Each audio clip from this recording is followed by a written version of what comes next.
Hello दोस्तों, स्वागत है आप सबका एक बार फिर से आपके अपने चैनल फार्मेसी जोन में। दोस्तों, हम लोग पढ़ रहे हैं B.Pharm 5th सेमेस्टर के सब्जेक्ट इंडस्ट्रियल फार्मेसी 1 को, और आज हम स्टार्ट करने वाले हैं इस सब्जेक्ट की यूनिट 4 को, जो कि है पेरेंटल प्रोडक्ट। तो आज के इस वीडियो में हम पढ़ेंगे इंट्रोडक्शन ऑफ पेरेंटल प्रोडक्ट, क्या होते हैं पेरेंटल प्रोडक्ट, क्या टाइप्स है पेरेंटल प्रोडक्ट के, कितने टाइप्स के होते हैं पेरेंटल्स, एंड इसके एडवांटेज और डिसएडवांटेज के बारे में। तो आइए शुरू करते हैं आज का अपना टॉपिक पेरेंटल प्रोडक्ट। और शुरू करने से पहले अगर अभी तक आपने चैनल को सब्सक्राइब नहीं किया है, आप इस चैनल पे नए हैं तो जल्द से जल्द चैनल को सब्सक्राइब करें, ताकि आपके पास सब्जेक्ट्स के video lectures and free PDF notes पहुंचते रहें। तो आइए स्टार्ट करते हैं अपना टॉपिक पेरेंटल प्रोडक्ट। गाइस, पहले हम इसके नाम पे चलते हैं। तो जो ये हमारा वर्ड है पेरेंटल प्रोडक्ट मीन्स आप सबको पता है, यानी यहाँ पे हम जो बात कर रहे हैं प्रोडक्ट की, वो हम एक डोजेस फॉर्म के बारे में बात कर रहे हैं, या हम इसे कह सकते हैं मेडिसिन्स। यानी कि यहाँ पे हम जो बात कर रहे हैं वो बात कर रहे हैं पेरेंटल डोजेस फॉर्म या पेरेंटल मेडिसिन्स के बारे में। बट हम ये समझ लेते हैं कि पेरेंटल क्या होता है। तो पेरेंटल जो है हमारा, ये कई दो वर्ड से मिलके बना हुआ है। First one is para. Para ये हमारा एक इंग्लिश वर्ड है। Para is a English word. और जो सेकेंड वर्ड है that is enteron, and enteron is a Greek word. ये एक ग्रीक वर्ड है, और एक इसमें लास्ट में जुड़ा हुआ है आपका एल। ये आपका क्या है, एक सफिक्स है। ये आपने इंग्लिश पढ़ा होगा, देन आप जानते होंगे कि सफिक्स एंड प्रीफिक्स क्या होते हैं। बट मेन जो है यहाँ पे दो वर्ड हैं, दैट इज पैरा एंड इंटेरॉन। आप इसको समझ लेंगे तो इसी से हमें पता चल जाएगा कि पेरेंटल प्रोडक्ट्स होते क्या हैं। तो पैरा मीन्स होता है आउटसाइड, एंड इंटेरॉन मीन्स होता है इंटेस्टाइन। ओके, तो अब हम हमें इस शब्द का, इस टर्म का मतलब पता चल गया कि इस टर्म का पेरेंटल का मतलब होता है आउटसाइड इंटेस्टाइन। तो अब अगर हम इन दोनों शब्दों को, जो यहाँ पे ये टर्म है पेरेंटल प्रोडक्ट, इन दोनों शब्दों से, पैरा और इंटेरॉन से इसकी डिफिनीशन बनाना चाहें तो वो कुछ इस तरीके से बना सकते हैं कि पेरेंटल प्रोडक्ट्स या parenteral doses forms are the product, are the doses form, are the medicines which are administered in the body by any route outside the intestine। Means कि जो पेरेंटल रूट ऐसे रूट्स होते, या parental products ऐसे product होते हैं जो हमारे बॉडी में इंटेस्टाइनल रूट के अलावा एडमिनिस्ट्रेट किए जाते हैं आउटसाइड द इंटेस्टाइन। तो जैसे कि अब इसको समझने के लिए हम और इसको बढ़िया से समझते हैं कि आउटसाइड द इंटेस्टाइन का मतलब क्या होता है। कि जब आप कोई ओरल मेडिसिन लेते हैं, तो ओरल मेडिसिन क्या होती है, ये हमारी जाती है पहले कहां पे, ये जीआईटी ट्रैक्ट से होके हुए गैस्ट्रो इंटेस्टाइनल ट्रैक्ट पे जाती है, जहां की ये फिर जीआई फ्लूइड में, गैस्ट्रो इंटेस्टाइनल फ्लूइड में डिसॉल्व होती है, एंड फिर ये इंटेस्टाइन्स में पहुंच के एब्जॉर्ब होती है। इंटेस्टाइन में क्या होता है, एब्जॉर्प्शन। इंटेस्टाइन में एब्जॉर्प्शन होता है। आप सबको पता होगा कि एब्जॉर्प्शन के बाद ड्रग हमारी कहां पे पहुंचती है, ब्लड में। एब्जॉर्प्शन की डिफिनीशन होती है कि from the site of administration to the systemic circulation, इसे ही हम कहते हैं एब्जॉर्प्शन। क्योंकि जो फार्माकोकाइनेटिक प्रॉपर्टीज होती हैं, मीन्स कि किसी भी ड्रग का जो मूवमेंट होता है बॉडी में, उसमें फार्माकोकाइनेटिक 4 प्रोसेस होती है, ADME: absorption, distribution, metabolism and excretion. Absorption हमारी इनिशियल प्रोसेस है, कोई भी ड्रग तभी एक्शन प्रोड्यूस करेगी जब वो एब्जॉर्ब होगी, यानी वो ब्लड में पहुंचेगी। जब ब्लड में पहुंचेगी तो ब्लड की हेल्प से उसका क्या होगा, डिस्ट्रीब्यूशन होगा, और डिस्ट्रीब्यूशन होगी तब वो रिसेप्टर्स पे पहुंचेगी, या हम कह सकते हैं साइट ऑफ एक्शंस पे पहुंचेगी, जहां पे फिर वो अपना एक्शन प्रोड्यूस करेगी। ये एक जर्नल सीक्वेंस है किसी भी डोजेस फॉर्म का या कोई सी भी ड्रग का जो हम ओरल रूट से लेते हैं जिसमें कि एब्जॉर्प्शन। बट अगर हम पेरेंटल डोजेस फॉर्म लेते हैं तो पेरेंटल डोजेस फॉर्म हमारे इंटेस्टाइन के बाहर से दिए जाते हैं, यानी इंटेस्टाइनल रूट से नहीं दिए जाते हैं। तो ये इंटेस्टाइन को बाईपास करके डायरेक्ट पहुंच जाते हैं कहां पे, ब्लड स्ट्रीम में। ओके, तो parenteral products are the product which are administered in the body other than intestinal route. Means intestinal route के अलावा जो रूट से ड्रग हमारी दी जाती है उसे हम कहते हैं पेरेंटल प्रोडक्ट्स। और ये जो पेरेंटल प्रोडक्ट्स होते हैं ये डायरेक्ट ब्लड स्ट्रीम में जाते हैं, जिसकी वजह से इनकी जो बायो अवेलेबिलिटी होती है वो क्या होती है, 100% होती है। बायो अवेलेबिलिटी 100% होती है। और पेरेंटल प्रोडक्ट की और एक जो डेफिनेशन है वो ये है कि ये जो होते हैं पेरेंटल प्रोडक्ट जो होते हैं ये स्टेराइल प्रिपरेशंस होती हैं। These are the sterile preparation. Sterile preparation means कि free from microorganism, free from pyrogen। ये pyrogen या microorganism फ्री होते हैं बिकॉज ये डायरेक्ट कहां पे पहुंचते हैं, ब्लड स्ट्रीम में पहुंचते हैं। तो अगर इसमें किसी भी तरीके के माइक्रो ऑर्गेनिज्म या पायरोजन प्रेजेंट रहेंगे तो they can produce toxic effect, वो बॉडी में टॉक्सिसिटी प्रोड्यूस कर सकते हैं। तो पहला ये हो गया कि ये जो पेरेंटल प्रोडक्ट्स होते हैं ये स्टेराइल प्रिपरेशंस होते हैं जिसमें कि 1 or more active ingredients और अदर सब्सटेंसेस मीन्स की जैसे एक्सिपिएंट्स और dissolve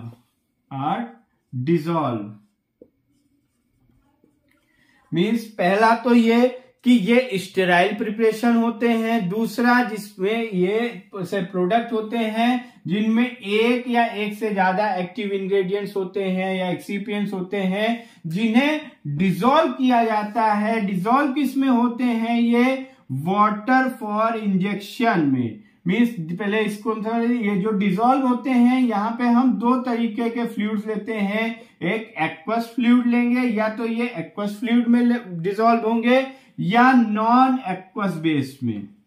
non aqueous base means aqueous fluid, और जो ये आपका एक्वस फ्लूइड होता है ये होता है वाटर फॉर इंजेक्शन।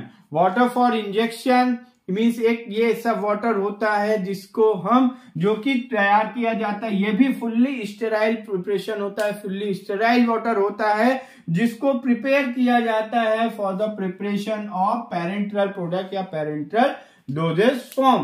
तो sterile preparation, parenteral products are sterile preparation in which 1 or more active ingredients or excipients are dissolved in aqueous fluid, that is water for injection, और नॉन एक्वस बेसेस और both means कि या तो वो aqueous fluid में dissolve होगा या non aqueous base में डिस्पर्स होगा या इन दोनों में ही डिस्पर्स होगा, एंड विच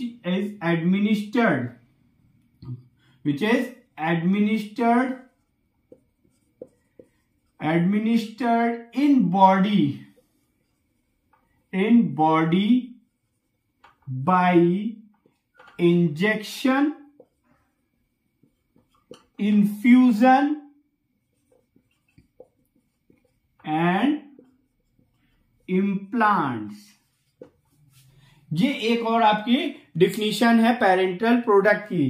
क्या कि parenteral products are sterile preparation in which 1 or more active ingredient or excipients are dissolved in aqueous fluid or non-aqueous base or both, which is administered in body by injection, infusion or implants mean जो parental products होते हैं इनको body में जो administer किया जाता है ये इंजेक्ट करके किया जाता है, और जो इंजेक्शन लगाए जाते हैं वो अलग अलग आईवी होता है, intravenous, IM, intramuscular, subcutaneous, dermis, अलग अलग रूट्स होते हैं इंजेक्शन का एडमिनिस्टर करने के लिए। इन्फ्यूजन्स होते हैं, इन्फ्यूजन जिनके थ्रू हम बॉडी में कैलोरीज, इलेक्ट्रोलाइट्स प्रोवाइड कराते हैं, या इम्प्लांट्स होते हैं मीन्स इम्प्लांट जिनको हम बॉडी टिश्यूज में या ऑर्गन्स में इम्प्लांट किया जाता है, जिससे वो एक सेट पैटर्न में ड्रग को रिलीज करते रहते हैं for a particular period of time तक के लिए।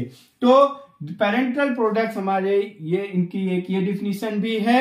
और जो ये पेरेंटल प्रोडक्ट्स होते हैं, इन पेरेंटल प्रोडक्ट्स में जो हमारा मटेरियल होता है वो क्या होते हैं, अगर डिसॉल्व है या डिस्पर्स जो मटेरियल होते हैं, तो पेरेंटल प्रिपरेशन को उसमें जो डिस्पर्स मटेरियल होने चाहिए उनका नेचर ऐसा होना चाहिए कि उसको यूज करने के पहले सेक किया जाता है। ड्यूरिंग सेकिंग जो भी उसमें इंग्रेडिएंट्स होते हैं वो इजिली डिस्पर्स हो जाने चाहिए। तो हमने देखा इंट्रोडक्शन या डिफिनीशन ऑफ पेरेंटल प्रोडक्ट। और जो ये पेरेंटल प्रोडक्ट्स होते हैं ये पैक्ड होते हैं, packed in single dose container और multiple dose container, single dose container और multi dose container. Single dose containers में जैसे एम्पुल्स वगैरह आते हैं उसको ब्रेक करके एक ही बार में यूज किया जाता है, एंड मल्टी डोज कंटेनर्स में उनको कई टाइम पे हम यूज कर सकते हैं। तो गाइस हमने देखा पेरेंटल ये हमारा दो वर्ड से मिलकर बना है, para and enteron, which means outside intestine, यानी पेरेंटल प्रोडक्ट वो प्रोडक्ट होते हैं जिनको अदर देन इंटेस्टाइनल रूट से बॉडी में एडमिनिस्टर्ड किया जाता है। ये स्टेराइल प्रिपरेशन होते हैं, इसमें एक से ज्यादा एक्टिव इंग्रेडिएंट या एक्सिपिएंट्स होते हैं जिनको डिसॉल्व किया जाता है या डिस्पर्स किया जाता है एक्वस फ्लूइड या नॉन एक्वस बेसिस में या दोनों में, और जो एडमिनिस्टर किए जाते हैं बॉडी में थ्रू इंजेक्शन, इन्फ्यूजन और इम्प्लांट। और ये पैक्ड होते हैं single dose container and multiple dose container में। अब नेक्स्ट हम देख लेते हैं टाइप्स ऑफ पेरेंटल प्रोडक्ट। जो हमारे पेरेंटल प्रोडक्ट हैं ये कितने टाइप के होते हैं। तो parenteral products are mainly two types. ये मेन दो टाइप्स के या इन्हें दो कैटेगरीज में मेनली डिवाइड किया गया है। First one is based on volume, इनके वैल्यूम के बेसिस पे, based on volume, and second one is based on state of product, based on state of product. पहला कि इनके वैल्यूम के बेसिस पे, एंड दूसरा इसके स्टेट ऑफ प्रोडक्ट के बेसिस पे। स्टेट ऑफ प्रोडक्ट का मतलब जैसे कि स्टेट ऑफ मैटर होता है हमारा सॉलिड लिक्विड गैस, वैसे स्टेट ऑफ प्रोडक्ट कि किस स्टेट का या किस कैटेगरी का हमारा प्रोडक्ट है। तो अब वैल्यूम के बेसिस पे हम देखते हैं, तो वैल्यूम के बेसिस पे सिंपली वैल्यूम मीन्स कि उसकी क्वांटिटी बेसिस पे। तो क्वांटिटी के बेसिस पे हम किसी भी चीज को दो ही कैटेगरी में डिवाइड कर सकते हैं। पहला है सिंपल, अगर हिंदी में समझे कम और ज्यादा, तो हम बेस्ड ऑन वैल्यूम पहला इसे कहते हैं SVP, that is small volume parenterals, small volume parenterals, and second one is LVP. Small होगा, वैल्यूम स्मॉल होगा या लार्ज होगा, और इसे एलवीपी को कहते हैं लार्ज वैल्यूम पेरेंटल। तो बेस्ड ऑन वैल्यूम, वैल्यूम के बेसिस पे पेरेंटल प्रोडक्ट को दो कैटेगरीज में डिवाइड किया गया, small volume and large volume. और जो ये स्मॉल वैल्यूम पेरेंटल्स होता है इसमें जो लेबल्ड होती है, मीन्स जो लेबल्ड अमाउंट होता है वो होता है 100 ml और लेस। मीन्स जो ये स्मॉल वैल्यूम पेरेंटल्स होंगे उसमें जो लेबल्ड अमाउंट होगा, जो क्वांटिटी होगी प्रोडक्ट की, वो 100 ml होगी या उससे कम होगी। एंड लार्ज वैल्यूम प्रोडक्ट जो हमारे पेरेंटल प्रोडक्ट्स होंगे इसमें जो क्वांटिटी होगी प्रोडक्ट की that is more than 100 ml। तो ये डिफरेंस होता है small volume and large volume में, कि स्मॉल वैल्यूम में जो प्रोडक्ट होता है उसकी क्वांटिटी होती है 100 ml या उससे कम, एंड लार्ज वैल्यूम में मोर देन 100 ml होगा। तो बेस्ड ऑन वैल्यूम के बेसिस में हमने देखा कि पेरेंटल प्रोडक्ट को दो क्लासेस में कैटेगराइज किया गया, small volume and large volume. And next हम देखते हैं स्टेज ऑफ प्रोडक्ट। उस प्रोडक्ट के स्टेट के मैटर बेसिस पे किसको हम किन किन कैटेगरीज में रख सकते हैं। तो पहला है आपका injection, second one is infusion, third one is powder for injection, fourth one is powder for injection, and fourth one is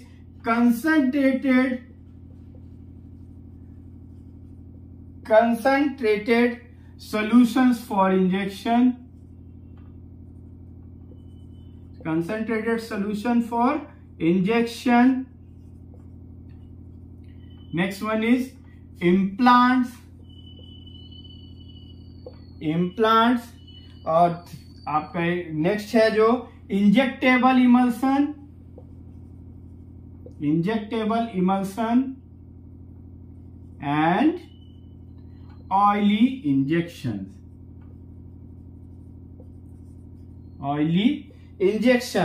means कि प्रोडक्ट के स्टेट के कैटेगरीज के स्टेट के बेसिस पे पेरेंटल प्रोडक्ट को इन 7 कैटेगरीज में रह सकते हैं। इंजेक्शन मीन्स कि ऐसे प्रिपरेशंस, ऐसे पेरेंटल डोजेस फॉर्म जिनको बॉडी में इंजेक्ट किया जाता है, यानी कि डायरेक्ट उनको हम एक सिरिंज की हेल्प से डायरेक्ट उनको टिश्यूज में, ब्लड स्ट्रीम में हम इंजेक्ट कर देते हैं। एंड इन्फ्यूजन मीन्स है कि ये लार्ज वॉल्यूम प्रिपरेशंस होते हैं जिनको बॉडी में इन्फ्यूज किया जाता है, जैसे जो ड्रिप वगैरह चलती है, that is part of infusion, that is type of infusion.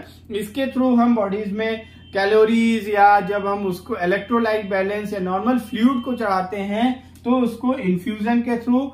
Powder for injections मतलब कि कुछ ऐसी प्रिपरेशंस होती हैं, पेरेंटल प्रोडक्ट्स होते हैं जिनमें एक पाउडर मटेरियल होता है और एक वाटर फॉर इंजेक्शन होता है, मीन्स स्टेराइल व्हीकल होता है, जिससे हम पहले उसको यूज करने से पहले उस पाउडर को उस व्हीकल में डिसॉल्व करके हम तैयार करते हैं अपना injectable solution. And next one is concentrated solution for injection. इस प्रोडक्ट को यूज करने के पहले उसको वाटर फॉर इंजेक्शन से डाइल्यूट किया जाता है। इम्प्लांट्स मीन्स की जिनको बॉडी में, ऑर्गन्स में या टिश्यूज में वो इम्प्लांट किए जाते हैं। Next one injectable emulsion means ऐसे प्रिपरेशन जिनको इमल्सन्स के फॉर्म में तैयार किया जाता है। Last one is oily injection. तो ऐसे हमने देखा टाइप्स ऑफ पेरेंटल प्रोडक्ट की पेरेंटल प्रोडक्ट हमारे कितने टाइप के होते हैं। तो पेरेंटल प्रोडक्ट 2 टाइप के होते हैं, इनको 2 कैटेगरीज में डिवाइड किया गया, based on volume and based on state of product. Next अब हम देख लेते हैं कि क्या क्या एडवांटेज क्या है पेरेंटल प्रोडक्ट का और डिसएडवांटेज क्या है। Advantage and disadvantage. तो पहले हम एडवांटेज पे आए, और यही जो आपके डिसएडवांटेज है यही आपकी लिमिटेशंस भी हैं। लिमिटेशंस में भी आप डिसएडवांटेज को यूज कर सकते हो। तो एडवांटेज क्या है? पहला एडवांटेज ये है कि ऐसे ड्रग जिनको हम ओरली एडमिनिस्टर्ड नहीं कर सकते हैं, drug can not administered orally, ऐसी ड्रग जिनको हम ओरली एडमिनिस्टर्ड नहीं कर सकते हैं उनको पेरेंटल प्रोडक्ट के फॉर्म में, पेरेंटल फॉर्म में बॉडी में इजिली एडमिनिस्टर्ड किया जा सकता है। और second one is unconscious patient को भी ये आसानी से दिया जा सकता है। अनकॉन्शियस पेशेंट या ऐसे कोई पेशेंट जो कि ड्रग को ओरल रूट से ले रहे हैं तो वोमिट कर दे रहे हैं, यानी उसको सेलो करने में कैपेबल नहीं है, तो ऐसे पेशेंट को भी हम आसानी से दे सकते हैं। और इसका rapid and quick onset of action होता है। अगर कहीं पे हमें रैपिड रिस्पॉन्स चाहिए या क्विक ऑनसेट ऑफ एक्शन चाहिए, then we can go to the parenteral product. And 100% bioavailability इसकी होती है। बायो अवेलेबिलिटी क्या होती है? बायो अवेलेबिलिटी मीन्स की rate and extent of drug reaches to the systemic circulation, किस रेट से कितनी अमाउंट ऑफ ड्रग हमारी ब्लड स्ट्रीम में पहुंच रही है उसी को कहते हैं बायोअवेलेबिलिटी। और बायोअवेलेबिलिटी ही डिसाइड करती है कि हमारे ड्रग का थेरापेटिक रिस्पॉन्स कैसे होगा। तो पेरेंटल प्रोडक्ट आपके जो होते हैं ये डायरेक्ट ब्लड स्ट्रीम में पहुंचाए जाते हैं, डायरेक्ट के ब्लड में पहुंचते हैं, तो यानी कि इसका रेट और एक्सटेंट 100% होता है, इसीलिए इसकी बायोअवेलेबिलिटी भी 100% होती है। और इसका क्या एडवांटेज है, डोज प्रिसीजन, मींस जितना डोज आप ले रहे हैं उतना डोज आपका प्रिसाइज अमाउंट एकदम डोज की हमारे ब्लड स्ट्रीम में पहुंचेगी। तो ये इसके कुछ एडवांटेज हैं कि ओरल मेडिकेशन जिनको ओरल रूट से नहीं दिया जाता, they can be easily administered in the form of parenteral product, unconscious patient को दे सकते हैं। इसका rapid and quick onset of action होता है, 100% बायोअवेलेबिलिटी होती है और उसका डोज प्रिसीजन बढ़िया होता है। अब इसका हम देख लेते हैं डिसएडवांटेज क्या है। इसका जो एक मेन डिसएडवांटेज है, अगर आप सबने कभी ना कभी इंजेक्शन लगाया हो तो हम सबको इंजेक्शन से एक डर लगता है। तो पहला एक इसका हम कह सकते हैं साइकोलॉजिकल इफेक्ट होता है, जिसकी वजह से कई बार पेशेंट इंजेक्शंस को या पेरेंटल्स पे नहीं जाना चाहता है। And second one is pain site of administration पे, जहां पे इंजेक्शन लगाया जाता है उस जगह पे पेन होता है। एंड नेक्स्ट ट्रेन्ड पर्सनल की जरूरत होती है, यहाँ पे हमें ट्रेन्ड पर्सनल की जरूरत होती है। मींस कोई भी इंजेक्शन को यूं ही नहीं, आप टेबलेट खानी है तो टेबलेट ने आप आराम से टेबलेट को खा सकते हैं, बट अगर आपको इंजेक्शंस लगाने हैं तो इंजेक्शंस के लिए आपको ट्रेन्ड पर्सनल की ही जरूरत पड़ेगी। जिसने कभी इंजेक्शन ना लगाया हो वो इंजेक्शन को नहीं लगा सकता है। और दूसरा क्या है, अगर ट्रेन्ड पर्सनल नहीं है या कोई ट्रेन्ड पर्सनल है भी तो उसके यहाँ उसमें हाईली ये रिस्की, हम किसको कह सकते हैं हाईली रिस्की, इसलिए कि अगर यहाँ पे किसी तरीके की कोई मिस्टेक होती है तो that can produce fatal effect, वो बहुत ही सीवियर टॉक्सिसिटी प्रोड्यूस कर सकता है, इवन डेथ तक कॉज कर सकता है। तो और चांसेस ऑफ सेंसिटिविटी रिएक्शन के भी चांसेस होते हैं। ये इंडिविजुअल पेशेंट के ऊपर डिपेंड करता है, कुछ पेशेंट को किसी इंजेक्शन से एलर्जिक रिएक्शन या सेंसिटिविटी रिएक्शंस भी हो सकती हैं। तो गाइज ये हो गया आपका डिसएडवांटेज एंड एडवांटेज। तो गाइज ये हमने देखा introduction of parenteral product. I hope कि आपको ये टॉपिक समझ में आया होगा। इस टॉपिक से रिलेटेड कोई भी क्वेरी हो तो आप कमेंट बॉक्स में ड्रॉप कर सकते हैं, और इस टॉपिक के PDF नोट्स को आप डिस्क्रिप्शन बॉक्स में दिए गए लिंक से डाउनलोड कर सकते हैं।